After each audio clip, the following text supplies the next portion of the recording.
L'édito sport. Bonjour Virginie Fulpin. Bonjour Dimitri, bonjour à tous. Il n'y a pas que le sport professionnel dans la vie, il y a aussi le sport santé. Vous vous rappelez, il y a quelque temps, le sport sur ordonnance du médecin a été étendu aux personnes qui souffrent de maladies chroniques. Seulement, il demeure un angle mort. C'est la question du remboursement de ces séances de sport sur ordonnance. Ouais, parce que les médecins et les patients sont d'accord sur une chose, le sport sur ordonnance est un vrai progrès.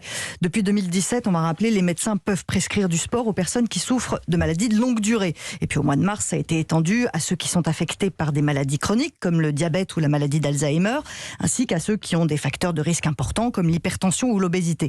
En tout, ça fait quand même plus de 10 millions de personnes concernées en France. Le changement est donc important. On n'a pas découvert subitement que le sport était bon pour la santé, mais jusque-là, les médecins recommandaient simplement de faire du sport. Et dans les faits, ces conseils sont pas toujours suivis par les patients. On prenait ça comme un petit plus éventuel sans s'y astreindre vraiment. L'ordonnance a donc changé beaucoup de choses. On a les mêmes problèmes d'observance que pour les médicaments en fin de compte. Exactement. Donc là, c'est une prescription, on prend plus au sérieux. La plupart des patients mettent cette fois-ci en œuvre ce qui est recommandé. Ça marche.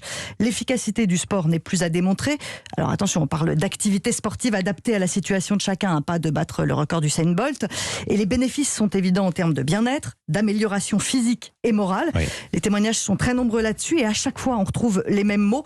Donc si on peut faire un premier bilan après quelques mois, il est évidemment positif. Alors, reste le problème, effectivement, que vous soulevez ce matin, c'est que ces activités sportives non prescrites, elles ne sont pas remboursées par la sécurité sociale. Ça, c'est le principal point d'achoppement, celui qui empêche encore de voir des résultats plus probants. La sécurité sociale ne rembourse pas ces activités physiques, ce qu'empêche un certain nombre de gens de franchir le pas, évidemment. À quoi bon une ordonnance si on n'est pas remboursé ? Exactement. Oui. Et en fait, le problème aussi, c'est que c'est pas pour tout le monde pareil. Certaines collectivités territoriales ont mis en place des aides pour rembourser ces séances de sport sur ordonnance, mais pas partout. Donc c'est difficile d'accepter que le sport soit remboursé ou pas selon l'endroit où vous habitez. Puis c'est pareil pour les mutuelles. Certaines prennent en charge le remboursement, mais pas toutes.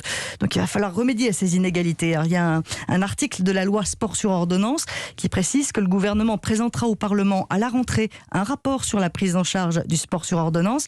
Il ne faudrait pas l'oublier, entre les changements de gouvernement et de députés. On peut se dire que ça coûte de l'argent au départ de rembourser le sport sur ordonnance. Mais si on écoute les médecins, à moyen terme, les effets du sport sont tellement positifs que ça ferait plutôt faire des économies. Il y a un autre sujet, je pense aussi, c'est que quand on est malade, le sport, il faut pratiquer en douceur et malheureusement tous les coachs, tous les clubs ne sont pas forcément formés à faire du sport à des personnes qui sont souvent fragiles. C'est ce que demandent aussi les médecins d'ailleurs, d'avoir une liste précise de coachs qui sont aptes à faire ce genre de choses. Merci beaucoup Virginie Fulpin, 7h23.